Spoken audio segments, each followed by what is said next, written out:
মই সদায় এই ঠাইলৈ যাব বিচাৰি আছিলোঁ। বহুতৰ পৰা এই ঠাইখনৰ বিষয়ে শুনি আহিছোঁ আৰু তাৰ প্ৰাকৃতিক সৌন্দৰ্যতাই মোক খুব আকৰ্ষিত কৰি আছিল।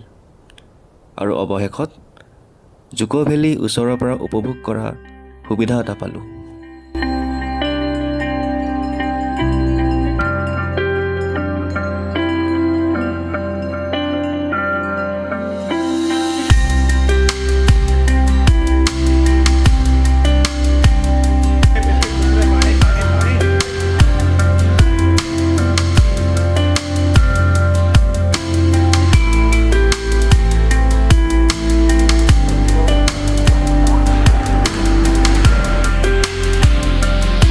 So finally আমি ডিমাপুৰ পালোহি। নিতু ইয়াৰ ফ্লৰেঞ্চ গ্ৰুপলৈ বিজি আছে। আমাৰ জাৰ্ণি ঠিক ঠাকে থাকিল আৰু এতিয়া আমি জাষ্ট 9 বাজিছে। এতিয়া আমি ডিব্ৰুগড়ৰ পৰা 10টা মানত এৰিছিলোঁ, পাওঁতে অলপমান দেৰি হ'ল আৰু চ' আমাৰ নেক্সট জাৰ্ণিটো কণ্টিনিউ কৰিম। তেতিয়ালৈকে ব্লগটো চাই থাকিব।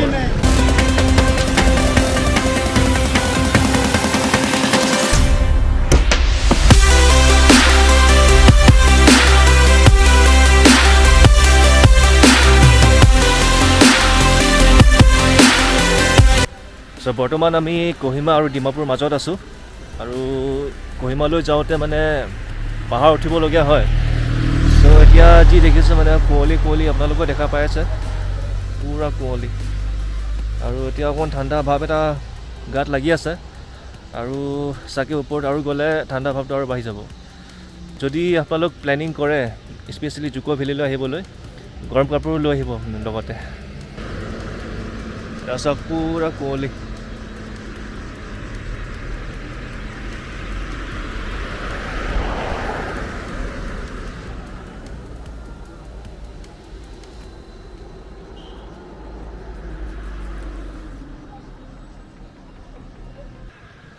Hey guys, good morning.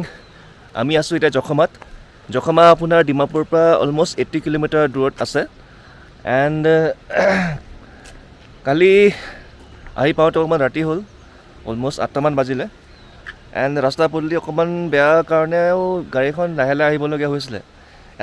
At least মানে আমি বেছি দেৰিকৈ নাপালোঁ, সেইটো এটা ভাল কথা হ'ল আৰু আজি প্লেনিংটো হৈছে মানে আমি 9টামান বজাত ইয়াৰ পৰা আকৌ জুক' ভেলীলৈ ওলাম। আমাৰ কাৰণে এজন গাইডেন্স থাকিব, তো তেওঁ আমাক লগত লৈ যাব আৰু কোনফালে গ'লে বেষ্ট হ'ব আৰু তেওঁ আমাক গাইড দি যাব। চ' কিপ ৱাচিং। আৰু সঁচাকৈ বহুত ভাল লাগিছে, বহুত ধুনীয়া জেগা আৰু আপোনালোকো ইয়াত যদি চান্স পায় আপোনালোক নিশ্চয় আহিব। And I am sure you will not regret.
চাইনবোৰ্ডখন দেখা পাই আছে, ৱে টু জুক' লিখা আছে।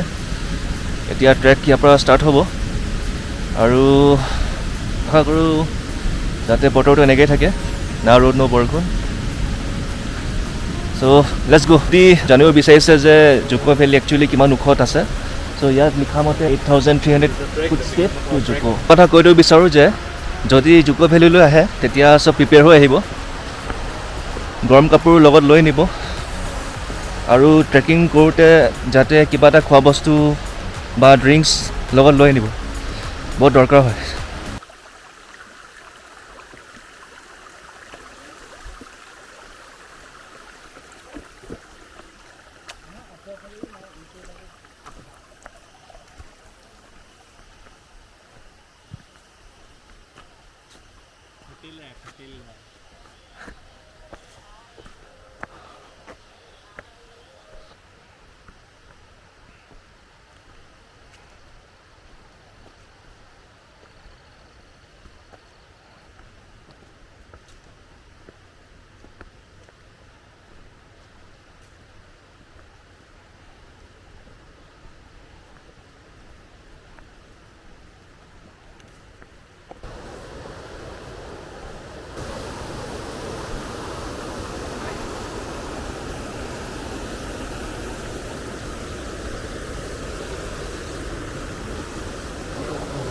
Look at the view, man. Look at the view.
Believe in yourself.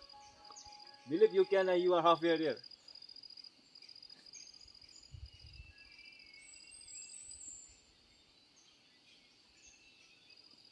Red Bull লৈ আনিব লগত এনাৰ্জি ড্ৰিংক